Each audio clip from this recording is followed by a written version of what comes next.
بسم اللہ الرحمن الرحیم۔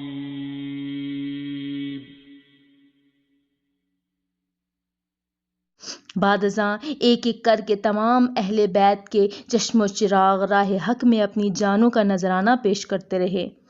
آپ ابھی یہ مناظر دیکھ ہی رہے تھے کہ خیمے سے رونے کی آواز آئی۔ آپ اندر گئے تو کیا دیکھتے ہیں کہ علی اصغر پیاس کی شدت سے تڑپ رہے ہیں۔ علی اصغر کی عمر 6 ماہ کی تھی۔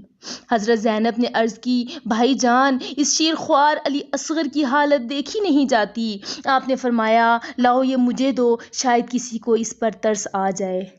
آپ نے علی اصغر کو ہاتھوں میں اٹھا کر باہر آئے اور فرمایا، اے قوم جفاکار، اس معصوم بچے نے تمہارا کیا بگاڑا ہے؟ اسے 2 گھونٹ پانی دے دو۔ پانی کے 1 گھونٹ کے بجائے ہرملہ کا تیر آیا اور علی اصغر کے گلے کو چیرتا ہوا امام عالی مقام کے بازو میں پیوست ہو گیا۔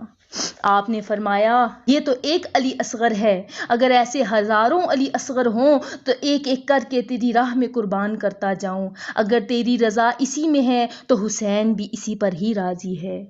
پھرے وہاں سے جو لاشا لیے ہوئے شبیر، کھڑی تھی ڈیوڑی میں رو رہی تھیں سب دلگیر۔ قریب آ کے یہ بولے وہ شاہ عرش سریر، سدھارا اصغر بے شیر کھا کے حرق پہ تیر۔ تمہارا محلقہ خون میں بھر گیا بانو، تڑپ کے گود میں معصوم مر گیا بانو۔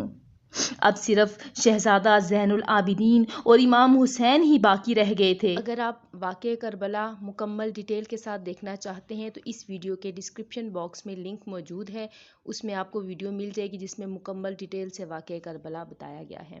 جزاک اللہ خیرہ۔ اللہ حافظ۔